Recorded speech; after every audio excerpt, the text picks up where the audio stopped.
कोण दिख्યું મારા જીવનમાં મેં કઈ કોણ દિખ્યું મારા બેટાને ભણાવીને ઘેર માટે એવું મારા બેટાને MBBS કરાવીને ઘેર માટે શાદી કરાવી એવું કરી કરી મારા બેટાનું માંગી માંગીને ભણાવતી थी। एक माँ ने आंगनबाड़ी सहायिका बनकर कर्ज और ब्याज लेकर अपने बेटे को पढ़ाया। बेटा डॉक्टर बना, लेकिन माँ का सपना पूरा होने से पहले ये सब कुछ खत्म हो गया। बांसवाड़ा जिले के मसारासाद गांव की रहने वाली जाबूबाई ने गरीबी में अपने बेटे मोहित को पढ़ाने का सपना नहीं छोड़ा। आंगनबाड़ी सहायिका की छोटी नौकरी, ऊपर से ब्याज पर लिया गया कर्ज, लेकिन माँ ने हार नहीं मानी। मेरा बेटे को मैं मांग मांग के पढ़ाती थी। मेरा बेटा को पढ़ाने के लिए ऐसी कंडीशन मेरा घर की थी। मैं मेरा बेटा बहुत मेहनत की मेरे बेटे के लिए और कुछ नहीं मिला। मेरे बेटे के से बिना मैं कैसे जीवन जीती हूँ। मेरे के बेटे के लिए बहुत परेशान हूँ मैं। मतलब कैसी कंडीशन में आपने पढ़ाए होंगे? हाँ, आपका घर भी कच्चा मैं है। कच्चा है। मेरे बेटे के पढ़ाने के लिए मेरे घर अच्छा है। मतलब बेटे को पढ़ाने के लिए घर भी नहीं बना सके? नहीं बनाया। अच्छा, पिता बेटे की का मृत्यु कब होगी थी? 4 साल हो गए। 4 साल हो हाँ, गए। मैं मेरा बेटा के 4 साल मेरा पति हो गए। इन्हें बाद मेरे बेटे मैं मांग मांग के मैं पढ़ाती थी मेरा बेटा को। भिक्षा मांग मांग के मैं मेरा बेटा को जीवन मैं इसको आगे बढ़ाती थी। मेरा कुछ नहीं मिला। मेरा जीवन में क्या हूँ जीवूंगा। बेटे के अलावा मेरे ये परेशानी खड़ी था ये अचानक मेरे बेटे के तड़पा मार दे हूँ कर सकूं मारा जीवन में। मेरी झोपड़ी मेरा बेटा बनावा हारू ये भी झोपड़ी में पड़ी थी। पूछ लो इन लोगों ने तो मैं वहाँ रहती थी।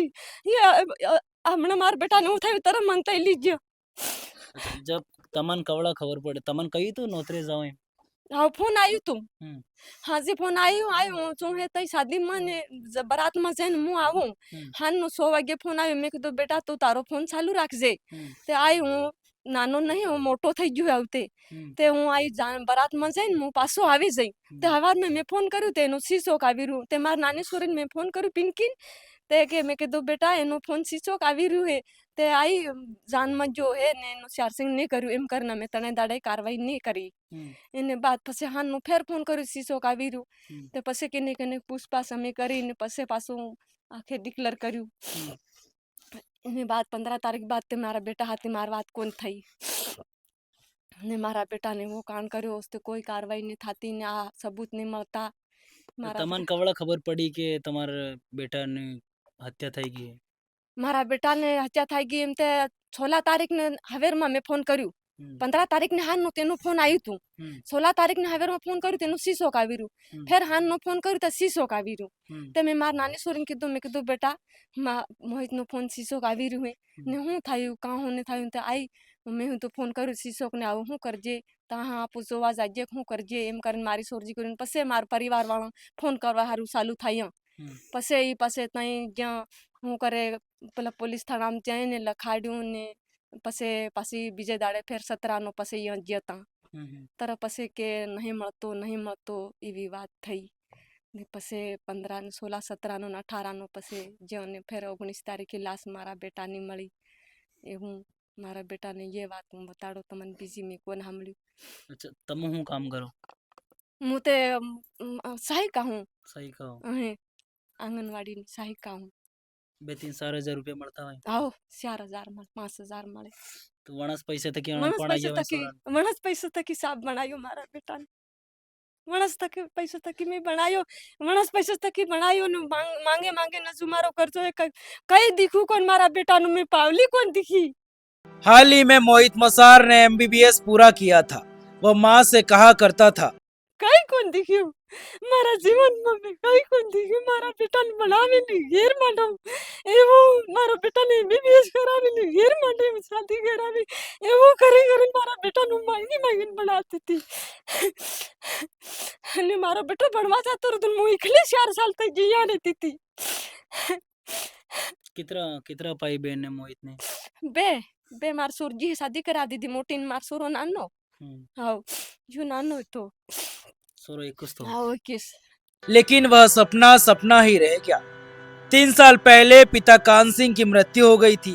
उसके बाद मोहित ही घर का सहारा बने। डॉक्टर मोहित मसार से आपकी लास्ट टाइम कब मुलाकात हुई थी या फिर कब बात हुई थी? मेरे 15 तारीख को 14 तारीख की शाम को मिला था वो। रात हम्म, भर मेरे पास रुका और हम्म, सुबह 6:30 बजे के आसपास गया वो।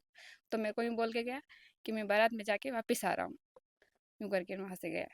अच्छा, मतलब आपके घर पे हाँ, रुके थे मेरे जब रूम पे आया बारात था में वो। गए थे पहले? 14 की शाम को आया मेरे पास। हम्म। सुबह 15 की 6:30 बजे निकला। तो अच्छा। मैं 16 को बारात में जाके फिर आऊँगा, हम्म, ऐसा बोला उसने। तो हम 16 तारीख को उसने बोला था, इसके अनुसार फिर फ़ोन किया पर बंद होगा। हम्म। तो मतलब चार्जिंग नहीं होगा यूँ करके। 16 तारीख को पूरे दिन भर फ़ोन किया, नहीं हुआ तो वो होगा वो शाम 17 को किया। नहीं मतलब फ़ोन उसका बंद बताया। इसके बाद हमने इसकी जाँचबीन की, उसके दोस्तों को कॉन्टैक्ट करने की कोशिश की, पर उन्होंने बोला कि हमने 11 बजे तक उसको देखा था, इसके बाद मोहित को नहीं देखा। इसके बाद हमने फिर ये थाने में न्यू रिपोर्ट दी। अच्छा, माँ ने किस परिस्थितियों में डॉक्टर मोहित मसार को पढ़ाया था? हाँ, इसकी हमारी माँ ने उसको बहुत इसी कंडीशन में पढ़ाया है कि क्या बतावें हम। मतलब उधर मांगे, पापा की 4 साल पहले डेथ हो गई थी। तो मतलब हम उसका सपोर्ट करते थे, कभी-कभार माँ सपोर्ट करती थी कि हमारा बेटा पढ़ जाएगा ना, आगे कुछ कर लेगा, इसके बाद हम ये इस घर की कंडीशन सुधारेंगे, फिर शादी करवाएँगे। हमारी माँ ने बहुत सारे मतलब बहुत कड़ी मेहनत की है इसको पढ़ाने के लिए, क्योंकि पापा थे नहीं 4 साल पहले बस अपने हो गई थी मृत्यु। उसके बाद उसके ऊपर ही हमारी दुनिया वो टिकी हुई थी। आपने कैसे सपने संजो के रखे थे, क्योंकि हमारे डॉक्टर मोहित मसार हैं वो डिग्री पूरी कर चुके थे? हाँ, डिग्री पूरी हो चुकी है तो घर बनाएगा, फिर उसकी शादी करवाएँगे। हमारा मतलब हमारा भाई इतना बड़ा बन चुका है, एक हमारी इमेज बनेगी, यूँ करके उसके सारे सपने हम उस पे डिपेंड थे। ये करेगा कुछ यूँ। अब अकेले रह गए। हाँ, अकेले रह गए, अब नहीं है हमारा कोई नहीं है, हमारी माँ अकेली है और परिस्थिति ये आपको सब दिख ही रही है। हमारे साथ में अभी डॉक्टर मोहित मसार की सिस्टर है, उनसे जानेंगे डॉक्टर मोहित मसार का व्यवहार कैसा था, कैसा व्यक्तित्व था उनका, कैसे थे डॉक्टर मोहित मसार? मोहित मेरा भाई है, उसका व्यवहार बहुत ही मिलनसार था, लोगों से ऐसे तड़ाक-भड़ाक कोई जवाब दे देना ऐसा उसका नहीं था और अच्छा ही था उसका व्यवहार। अ, कैसी कंडीशन में आपकी माता ने डॉक्टर मोहित मसार के लिए अपने एक संघर्ष करके पढ़ाई करवाई? मेरी मम्मी ने हम सबको पढ़ाने के लिए बहुत ही संघर्ष किया और मेरे भाई के लिए तो बहुत ही ज़्यादा किया, क्योंकि इनके पास में एक आंगनवाड़ी में सहायिका के पद पे ही ये कार्यरत थे। इनके पास में इतनी आवक थी नहीं। इधर-उधर दिन दहाड़ी मज़दूरी भी की इन्होंने, खेतों में भी काम करते थे। यूँ कर के वो लोगों से भी कुछ इधर-उधर लिया कि चुका देंगे, यूँ कर के ने मेहनत करके पढ़ाया था मतलब उसको। ब्याज सहित पैसे ब्याज लेके भी सहित पढ़ाया? भी पढ़ाया है इनके लिए, किया अच्छा। है इन्होंने। अब वो भी मेरी माँ ने यही आस लगाई थी कि बच्चा है तो पढ़ जाएगा, एमबीबीएस की डिग्री करवाइए तो ये पूरा कर देगा इसका ये। आपके कैसे सपने थे, मेरा भाई डॉक्टर बन गया है? हमारे लिए मेरा भाई दुनिया ही था, हमारी इस यही समझो कि वो ही हमारी दुनिया थी, क्योंकि पापा के गुजरे हुए हमारे 4 साल तो निकल ही गए थे। वो तो हमारे दिमाग से गया ही नहीं था कि हमारे पापा मतलब गुजर गए तो हम पे क्या हो रहा है, क्या हो रहा है, वो सोच सोच ही रहे थे हम। उनको भूल नहीं पाए थे और भाई है तो वो ही हमारी दुनिया है, ये सोच के बैठे थे। और एमबीबीएस की है तो मेरी माँ ने इस घर में ही ज़िंदगी निकाली है, तो बहुत बड़े अरमान सजोए थे हमने और हमारा पूरे परिवार की बहुत ज़्यादा ही उम्मीदें थी और ये घटना घटते से ही सारी उम्मीदों पे पानी फिर चुका है।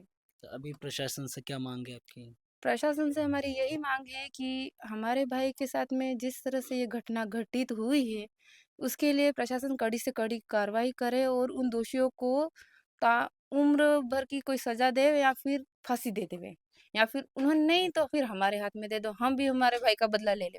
मछारा सात गांव बांसवाड़ा जिले का एक ऐसा गांव माना जाता है जहां 100 से अधिक शिक्षक और कई सरकारी कर्मचारी हैं। गांव वालों का कहना है कि आज तक एक भी एफआईआर गांव में नहीं हुई और आज गांव ने अपना डॉक्टर बेटा खो दिया। डॉक्टर मोहित मच्छार का व्यवहार बहुत ही अच्छा था।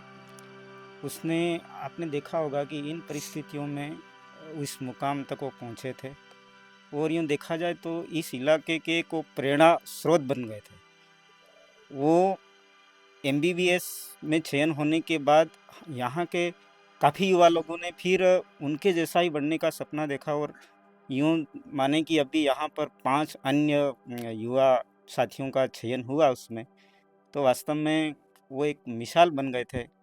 लेकिन देखो आज जो हुआ है बहुत ही गलत हुआ है। अब उसका क्या ही किया जाए, इस नुकसान की भरपाई तो किसी भी कीमत पर नहीं हो सकती है। डॉक्टर मोहित मजहर बहुत बढ़िया लड़का था।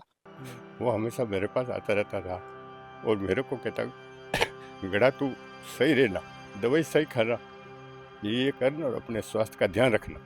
हमेशा आके कहता था मेरे को।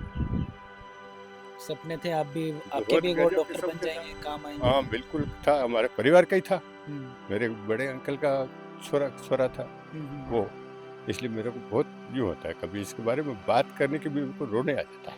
प्रशासन से क्या मांगे अब आपकी? प्रशासन से जिन्होंने जो किया उनको कड़ी से कड़ी सजा दी जाए बस। वो ये दूसरा क्या करें, क्यों सहायता तो क्या करें। पति के बाद अब इकलौते बेटे ने भी साथ छोड़ दिया। दोनों बेटियों की शादी हो चुकी है और अब इस कच्चे मकान में जाबूबाई अकेली रह गई है। મારા બેટાને જીવો માર્યું હોય ને એવી એને સજા મળવી ચૂકી સાહેબ. કાર્યવાહી થઈ રહી એવું લાગે? કાર્યવાહી થઈ રહી એવું લાગે, નહીં લાગી તો એ કાર્યવાહી કરવી પડે. हम्म, એમાં કેરમાં સારો કોઈ નહીં રહ્યો? ના ના કોઈ નહીં है, बेटा के अलावा कोई नहीं. मैं किसे जीऊंगी? मेरा जीवन के हूँ कर जीऊं, कोई आगे पीछे नहीं है. मारे बेटो से जीवन, मारा बेटा ने खुशियां बांटती थी. मारा बेटा ने खुशियां बाले बाले नो काम करती थी दौड़े दौड़े. मार बेटो आऊ एमबीबीएस आऊ पूरी થઈ ગઈ. માર બેટો લાગી જો નોકરી. એવો હું સોચે નો ખેતમ કામ કરતી હતી. એવો સોચે હું આંગણવાડી સપડાતી હતી. હું આંગણવાડી જાતી પાછી આવતી હતી ને મારા ખેતરમાં મારા બેટાનો ફોન આવતો એને ખુશીઓ દેખતી હતી હું કે માર બેટો અસલ આવું નોકરી કરવા લાગી જો. એમ કરી કરીને એને ખુશીમાં હું सब कुछ काम करती थी. મારા બેટાને ખુશીઓ મળી ગઈ है. हमारे આવું કઈ ચિંતા નહીં. એવી ખુશીઓ મારે બેટાની ખુશીમાં કામ કરતી थी, फरती थी હું. એને બેટા के अलावा कोई नहीं है मेरे. મારા હાથે કોઈ નહીં મળે. તમને એમ લાગતું હતું કે મત કમાઈ ના લેગા? હા યા ખુશી હતી મારે. હવે મારા બેટાને પૂરું થઈ ગયું. હવે મને કમાઈને આલે ને હું ઘેર બી બનાવું, મારા બેટાની શાદી બી કરું, બડી મોમ કરું, બડે ખુશીઓ ભાળો મારા બેટાની. એવું એવી સોચમાં ફરતી હતી, એવી ખુશીઓ. મારા બેટાનો ફોન આવતો ને જબર ખુશ થઈ જતી હતી હું. દોડે દોડે ની રાતની ઉઠીને કામ કરતી હતી, દોડે દોડે ખેતમ જાતી હતી, દોડે દોડે આંગણવાડી જાતી, બડી હેરમાં જાતી ને પાછી આવતી. મારા બેટા વગર કોઈ નહીં મળે. આવું सब कुछ खत्म થઈ ગયું. देखिए एक माँ का कितना दुख है, दर्द है. जिसने अपने बेटे को खोया है वही अपना दर्द समझ सकता है. एक माँ के आंसू आपके सामने है, किस तरीके से बेरहमी से पीट पीट कर मोहित मसार की हत्या कर दी जाती है. इनको लगता था कि बेटा अब उस काबिल हो गया है, डॉक्टर बन गया है, अब कमाएगा, परिवार में मेरी देखरेख करेगा, मेरी मदद करेगा. ये भी एक आशा सहयोगिनी के पद पर है. लेकिन अब 3 से 4 हज़ार रुपये में क्या ही हो सकता है. हम चाहते हैं कि सरकार भी इनकी कुछ न कुछ आर्थिक मदद जो भी कर सकते हैं, जो आर्थिक मदद भी करनी चाहिए, क्योंकि इनके मकान के हालात भी बता रहे हैं कि बेटे को पढ़ाने के लिए मकान नहीं बना सके. पिता का छाया पहले ही छूट चुका था 3 साल पहले. अब घर में माँ अकेली है,